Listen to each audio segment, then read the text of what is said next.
Hello everyone, it's Dr. T again, and we have talked through many women of the Bible. I'm excited to continue this study. I'm glad that you ladies are enjoying it. As I hope you're enjoying it as much as I am enjoying it. Today we're going to talk about Rebekah, and we're going to talk through Rebekah's journey, just as we've talked through Sarah's journey, Eve, Lot's wife, Noah's wife, and Hagar. So today we're going to talk about Rebekah. We're going to talk about her biblical relevance, her theological presence, her relevance to God's plan. And as I was studying through this, I saw that Rebekah's story is very similar to Sarah's story. So I just wonder what God's intentions were in basically replicating the same story through another woman's life. So those are things we can think about as we walk through the story of Rebekah. So today we're studying Rebekah. I'm excited to start the study with you. Well, first and foremost, Rebekah's name means a bind, or to loop, or to tie. Again, Rebekah's name means a bind, or to loop, or to tie. Which I think that it has a strong significance in her line of Abraham's lineage, because as we read through the passages, we'll see that God sought after her, that he sent a servant to find her. So I'm excited to talk about that and how her name, her actual name, the meaning of her name, has strong significance in her story. And I think that well, maybe Hagar also, well, her name was significant to her story as well. And now I'm thinking about Naamah, Noah's wife.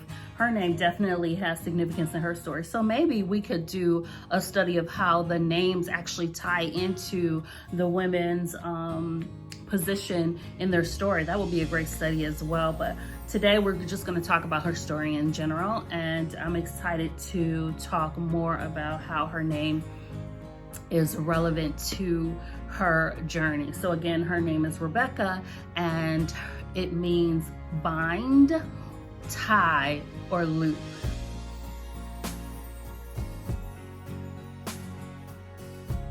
So if you're watching the videos in order, then you probably just finished Lot's wife, where we talked about the significance of her being turned to salt. We addressed it in the Old Testament and the New Testament, and the theological relevance of her being turned to salt and the importance of that lesson. So today we're going to talk about Rebekah and her importance to God's plan with regards to the lessons we need to learn from her story. We're going to discuss barrenness, which we addressed with Sarah. So that issue comes around again. We're also going to address Rebekah's faith, because we will see in the beginning of her story that she has very strong faith, and then we'll see her faith start to waver towards the end as she kind of interrupts God's plan, or kind of takes things into her own hands. But let's dive in. Let's get into Rebekah. I'm excited to talk about her with you, just as I have been excited about the other women of the Bible. So let's dive deep and let's get in it. The passages that we will talk through, and I'll read through some of them. I won't read through all of them. I'll probably generalize her story. I advise you to read these passages in your own time, but I try to keep these videos short for your convenience. But we're going to be reading from Genesis 24, the entire chapter. Now, I won't read the entire chapter. I'll just read the key verses that are significant to what we're going to discuss today. So Genesis 24, the entire chapter, Genesis 25, 19 through 34, and Genesis 26, 1 through 28. Rebekah has a lot of passages about her. She's much like Eve and Sarah, where there are tons of verses about her, so you can really dig deep and get to know her and get to know her story. Whereas Lot's wife didn't have as many passages, and we kind of had to draw from Lot's story. Rebekah's much different. She's very significant in the Bible. She has a strong imprint on the Bible. Her story is taught many times over many pulpits, so we're kind of familiar with her if you've read the Bible before. If not, this is your introduction to Rebekah. And let me say again my spiel about versions of the Bible that you want to read from. So I usually read from the CEV version, the NIV version, or the NLT version.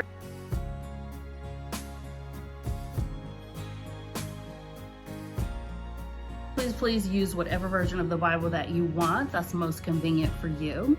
I'm always an advocate for using the tools that you need to learn from, because we all learn differently. Some people are visual learners.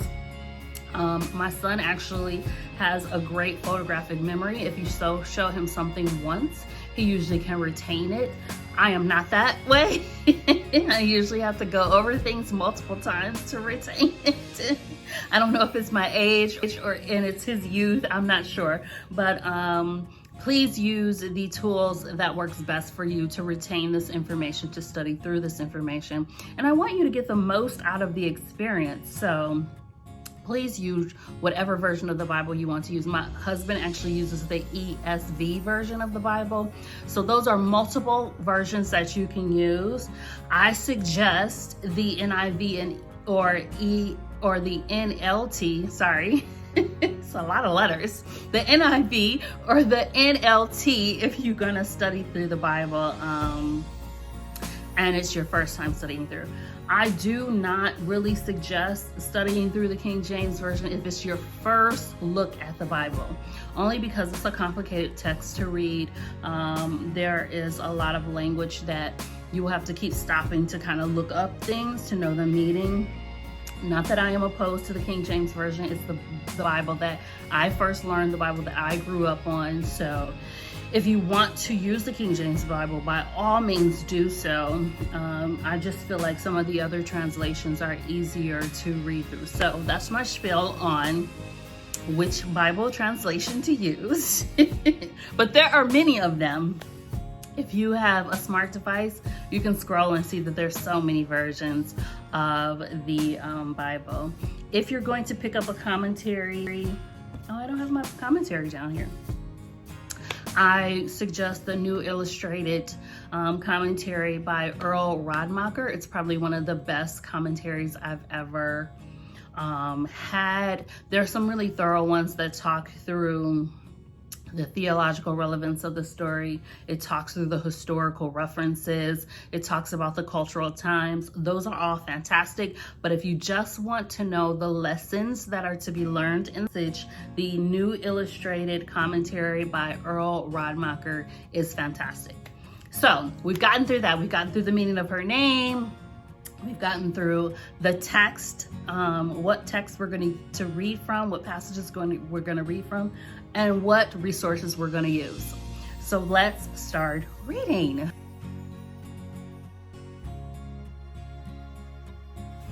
Again, we're starting in Genesis 24, and I'm going to actually jump down to verse 13. Not going to read through all of it, but I suggest you read through all of it so you can get an understanding. So right now we're at a time where Abraham is getting close to dying, and he wants to find a wife for Isaac.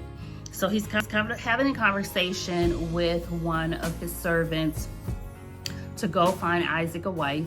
He doesn't want the servant to get Isaac a wife from Canaan, where they're living. He doesn't want his son to marry a Canaanite. He wants his son to marry someone from his bloodline, from his practices, from his homeland. I think that's this is significant because it kind of is a reference to the being equally yoked, where we should have equal faith beliefs with the partner who we choose to spend our lives with, that we should be matched by God's.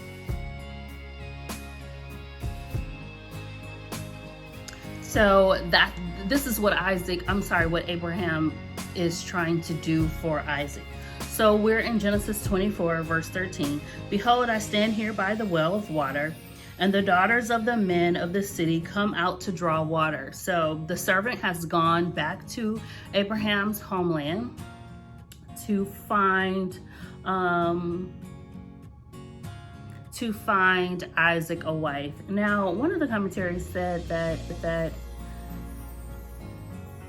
it was a town right outside of Nahor, hundreds of miles northeast of Canaan. So this was a long journey for the servant to find her. And here is why I addressed in the intro that God sought after her, that he sent the servant on a long journey, because Abraham prayed through this. And as we read on, we'll see the servant pray through it too. So verse 14, and let it come to pass that the damsel to whom I shall say, let down thy pitcher, I pray thee. This is the servant praying for Rebekah, that I may drink. And she shall say, drink, and I will give thy camels drink also.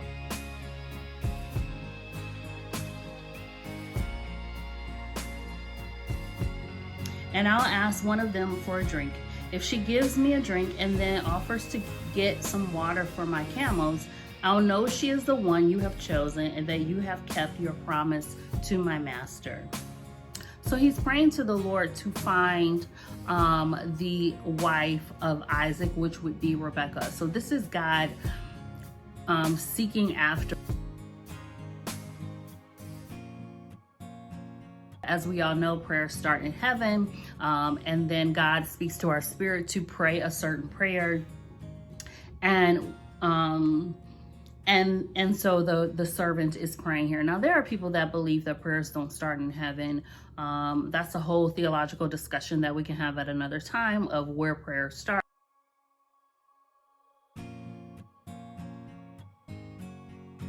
This is an indication that God's plan is in motion. And I feel like this is an indication that we aren't in control of God's plan. God is in control of our plan. So he put the thought into Abraham. Abraham gives the thought to the servant, and then the servant prays to the Lord. We'll continue in 15. While he was still praying, a beautiful unmarried young woman came with a water jar on her shoulder. She was Rebekah. Here we have Rebekah introduced into the story, the daughter of Bethuel, the son of Abraham's brother Nahor and his wife Milcah. So she is Abraham's second cousin. So her grandfather is Abraham's brother, to give you an indication of the lifeline here. Rebekah walked past Abraham's servant, then went over to the well and filled her water jar. When she started back, Abraham's servant ran to her and said, please let me have a drink of your water. So she's the first maiden out. So the servant feels like God has answered his prayer because she's the first woman out and the first woman at the well. So he has the courage to then approach her. I'll be glad to, she answered. Then she quickly took the jar from her shoulder and held it while he drank. So she gives him a drink of water. So second indication that God is answering the servant's prayer. And look how specific the servant was in his prayer and how God is fulfilling every portion of that prayer, which lets you know this is totally God's plan. I'll be glad to, she answered. We're in Genesis 24:18. I'll be glad to, she answered. Then she quickly took the jar from her shoulder and held it while he drank. After he had finished, she said, now I'll give you your camels all the water they want. Another portion of the servant's prayer being answered. We're going on in 24:19. After he had finished, she said, now I'll give your camels all the water they want. She quickly poured out water for them, and she kept going back for more until his camels had drunk all they wanted. Abraham's servant did not say a word, but he watched everything Rebekah did because he wanted to know for certain that this was the woman the Lord had chosen. Even though that Rebekah was fulfilling every inch of his prayer to the Lord, he still felt uncertain. I thought that part was funny. And Rebekah's just going about her day being her normal, generous, kind self, which we'll talk about as we think through the practical application of Rebekah's story and her fruits of the Spirit demonstrating in her journey. So we continue in 22. The servant had brought along an expensive gold ring and 2 large gold bracelets. When Rebekah had finished bringing the water, he gave her the ring for her nose and the bracelets for her arms. Then he said, "Please tell me who your father is. Does he have room in his house for me and my men to spend the night?" Now, this is a perfect stranger to Rebekah. So think about that. Hold that in your thoughts as we're going through the passage. She answered, "My father is Bethel, the son of Nahor and Milcah. We have a place where you and your men can stay, and we also have enough straw and feed for the camels." Then the servant bowed his head and prayed, "I thank you, Lord God of my master Abraham. You have led me to his relatives and kept your promise to him." Rebekah ran straight home and told her family everything. Her brother Laban, which we'll learn more about Laban later, heard her tell what the servant had said. He saw the ring and the bracelet she was wearing. So Laban ran out to Abraham's servant, who was standing by his camels at the well. Laban said, "The Lord has brought you safely here. Come home with me. There's no need for you to keep on standing outside. I have a room ready for you in our house, and there's also a place for your camels." So this is, before cell phones, text messages, emails, so on, all the things that we have to communicate and know that a relative is coming to visit. So the ring, the nose ring and the bracelets was an indication of their family, a significance to their family, that if they travel from place to place, their family members could be recognized. So that's what the bracelet and the rings were for. And when Laban saw that, he knew that it had to be a relative, not specifically Abraham, but I would assume Abraham, because it doesn't specify that any other relative left Nahor and went to Canaan except for Abraham and Lot. So it had to be from one of them, of course. So that's how Laban could recognize that this servant came in the name of one of his relatives. So we're continuing 24:32, Genesis 24:32.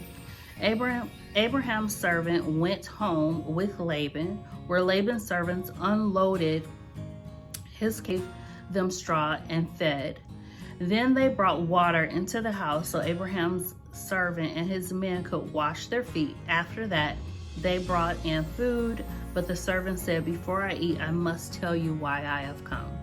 So what we've seen so far with regards to Rebekah is that she meets a stranger while she's at her normal day of going to the well and grabbing water for her family. She's very kind to this stranger. Before she even knows who the stranger is representing, she offers to give him water and continues to bring water from the well. And I don't know if you all have ever experienced a well before, but it is not fun. It is hard work to get water out of a well. There's a lot of arm muscles necessary to get water out of a well. So the fact that she was willing to do it for a stranger speaks to her kind heart. So for the next few verses in Genesis 24, it's just the communication between the servant, Abraham's servant, and Laban and their father, Rebekah and Laban's father, going back and forth and recanting what happened at the well and why he was there. So we're gonna jump down. We don't have to read through all of that. Just for the sake of time, I'm gonna jump down to the more significant portions of the passage. And we'll talk through those because I really wanted you to I wanted you to see Rebekah's kindness in those first few verses, but then I want to address her faith. So we're going to jump down just for the sake of time to verse 50. Let's start there. So Genesis 24, verse 50. Laban and Bethuel answered, "The Lord has done this. We have no choice in the matter. Take Rebekah with you. She can marry your master's son, just as the Lord has said." Abraham's servant bowed down and thanked the Lord. Then he gave clothing as well as silver and gold jewelry to Rebekah. He also gave expensive gifts to her brother and her mother.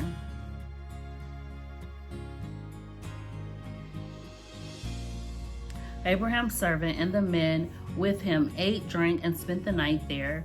The next morning they got up, and the servant told Rebekah's mother and brother, "I would like to go back to my master now. Let Rebekah stay with us for a week or 10 days, they said. Then she may go."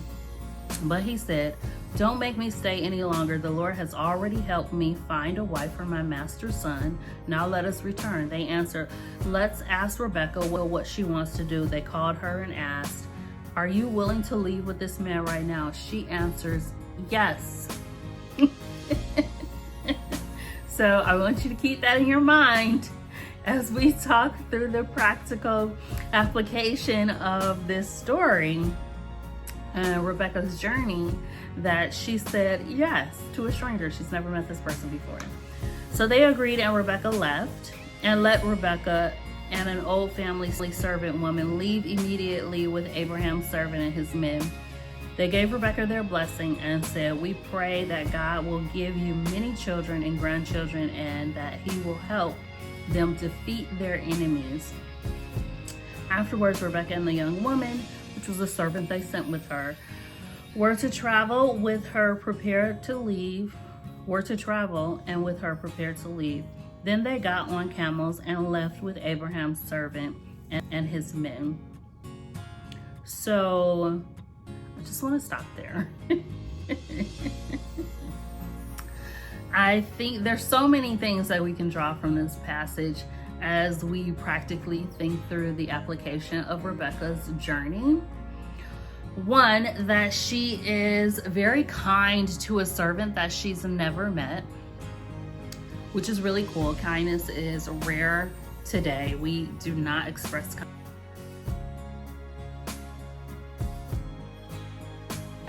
kindness to everyone or to people like we should. Here she's very kind. She is getting water for him, for his camel. She is working that well, getting as much water to him, his men, and the camel. So we see her kindness.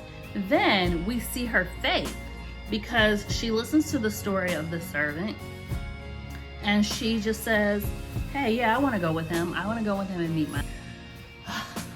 So many things come to mind when I think about this passage. I think about her faith. I also think about all of my wonderful single friends who are like, they meet a guy and he doesn't fit their list. And I'm like, God may have sent you this man. They're like, "No, I don't want to go. No, I don't want to be with him. No, no, no, no, no." But then they're like, "Oh, but I don't want to be single anymore." Rebekah hadn't even met Isaac, had never seen him, but she trusted God and she said yes. So I just want you ladies to think about that. You may not even, it's like getting a wonderful surprise, right?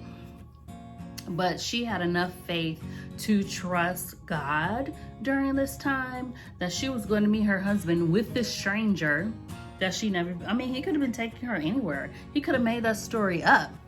But she had enough faith to walk in her journey and trust God and to go with this stranger to go meet her future husband. Think about that, single ladies. I'm just saying, if God puts a man in your life. I'm just joking, but I'm not. So I just want you guys to think about that. Think about Rebekah's faith that she had to have to go to a place she had never been before. She's traveling Canaan. She's never been to Canaan. She's never left her home, from what we know. and she's going to meet and marry a man that she's never met, never seen. She doesn't really know anything about him. She knows about her, I guess that would be her great uncle Abraham, or cousin. I don't know, I get all of that confused. Well, it's her grandfather's brother, so that would be her cousin, right? Right. So she is, you know, all she knows about Abraham, but she's, to our knowledge, they've never met. So this is all a mystery to her. And she's going to meet her husband, Isaac, for the first time. That's insurmountable faith that I can't. Speaks to her kind heart, again, which we will address as we get towards the practical application of Rebekah's story and the fruits of the Spirit that she exhibits on her journey. Now that we've talked a little bit through Rebekah's story and the passages, I urge you to continue reading. I listed all the passages. I'll say them again, and I'll have a slide, of course, which is Genesis 24, Genesis 25:19 through 34, and then Genesis 26:1 through 28. So make sure you read through all of those passages. You can pause the video and read through them. That's the fantastic thing about the videos, is that you can study at your pace the way that you want to. So let's talk through Rebekah's biblical relevance, which would be her position in existence, her physical relevance, and her relevance to God's plan.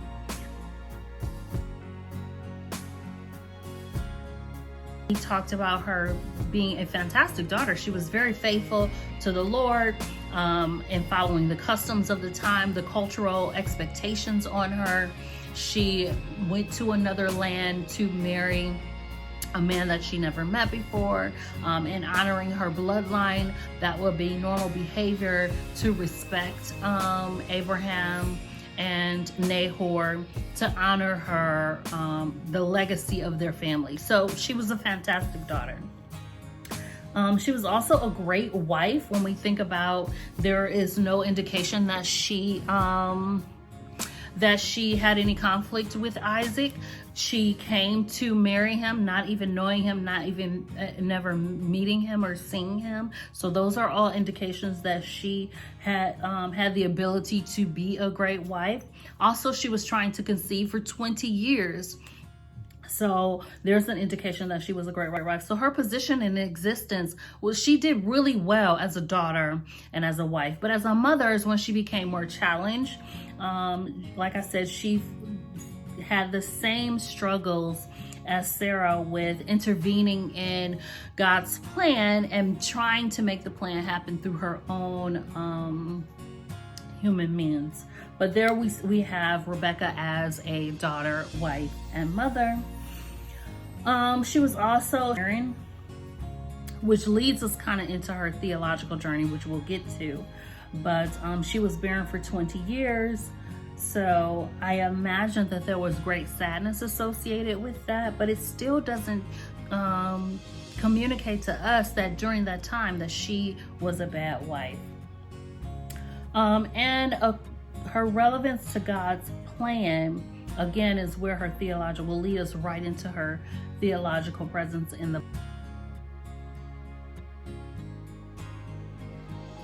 So theologically, let's talk about Rebekah and her theological presence in the Bible. Now remember, she was barren for 20 years.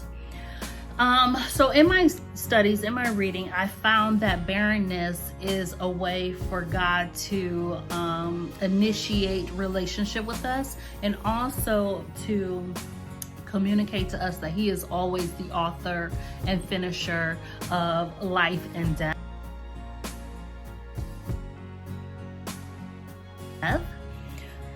And that although we feel like we're giving life, we're just a vessel in which God uses us to give life. So barrenness still, gives us that message that, hey, God is still in control. He is still the giver of life. We are just a vessel in which He uses to bring life to this earth. And barrenness kind of triggers us into having relationship with God. It sends us into prayer. We start to seek him.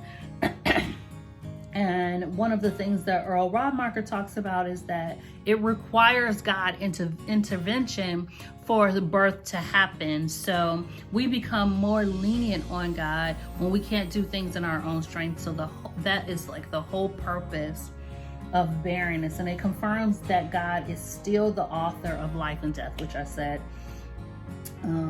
So that leads us. So her purpose towards God's plan leads us into her theological relevance in the Bible. Then we want to talk about the relational expectation that God has for us through the fruits of the Spirit. Remember, in the beginning, oh my gosh, did she exhibit such a high level of kindness, just going back and forth to the well to bring water to not only the men, but to all of their camels. And these were strangers to her. She's people. And so she exhibited a high level of kindness with regards to that. She had love for her family, for her brother Laban, for Nahor, her grandfather, her mother Milcah. So she exhibited love and respect. Then she also exhibited love for Isaac before she even met him, because to travel with a complete stranger across miles to go to a land that you've never been to definitely expresses her love for Isaac before she even met him. And that makes me think about the love of Christ and how he loves us no matter what, and that his love exceeds our physical and tangible explanations of love. That's what Rebekah was exhibiting here. She had goodness, gentleness. She was very gentle towards Jacob, not so much towards Esau with regards to her sons and her mothering. And she did experience some long suffering when you think about the 20 years that she was barren. So she had a lot of the fruits of the Spirit, and I'll put that passage up for you too. It's Galatians 5:22 through 26.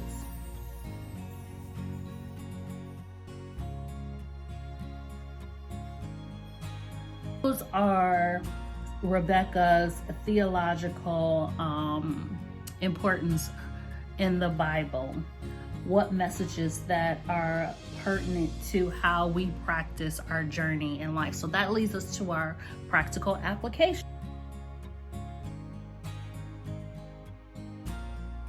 So I had all these discussion questions for the women in our class. I'll post them here so you guys can work through them if you want. I urge you to, because they kind of make you think and kind of make you sit into the text and really think about how it applies to you.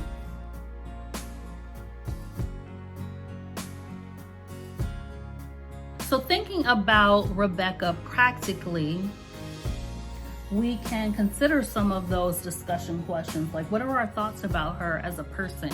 What are our thoughts about her as a woman in the Bible during this time, with all of the cultural challenges that women face during this time? How did she handle that? How did she maneuver through that lifestyle and honor God in her practices of her life? And how has Rebekah's journey impacted you? For me, I personally thought about her faith in the beginning and how God just asked us to believe without seeing, because she hadn't seen or met Isaac. And here she is going with a stranger to a foreign land that she's never been to, Canaan, to marry a man she's never met or never seen. When we talked about in class, I joked about how it's very similar to the show. There's a reality show that everybody's watching now that's very popular. I think it's called Love is Blind, where people don't meet until they get to the altar. And I'm like, oh, well, that was Rebekah and Isaac. They didn't meet until they got to the altar to be married. So Love is Blind isn't something new. It's not a new concept. It's in the Bible, people. But practically speaking, how can we apply that to our lives? What is God asking us to just trust him on and walk in faith where we can't see the end, or we can't see conceptually what it will look like, or we don't have a tangible reference point to draw from, that God is just saying, do what I told you to do, go where I told you to go, and watch me bless you. So I want you to pray through that, pray through faith. I think we talked about faith with Sarah, and since Rebekah's story is very similar to Sarah, almost exactly, with regards to the barrenness and giving birth, intervening with God's plan, we can always refer to Hebrews 11, when we're thinking about faith. So I want you guys to pray through that and think through those passages. I hope you've enjoyed this study about Rebekah today. I apologize if it was a little choppy. I'm having some technical difficulties, but I'm gonna keep fighting through and keep putting these videos out for you, because I know people are enjoying them. I'm getting great feedback, which I really appreciate.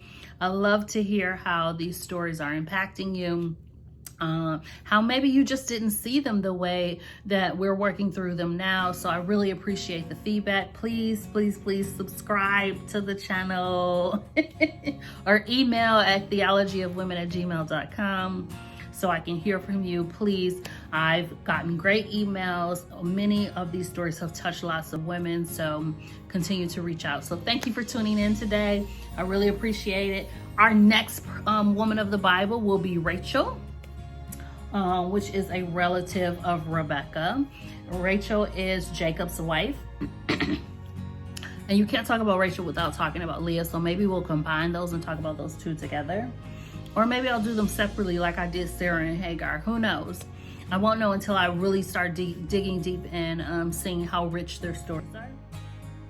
But next is Rachel, which is Rebekah's daughter-in-law. So stay tuned, keep watching the videos, and I hope you guys are enjoying the series.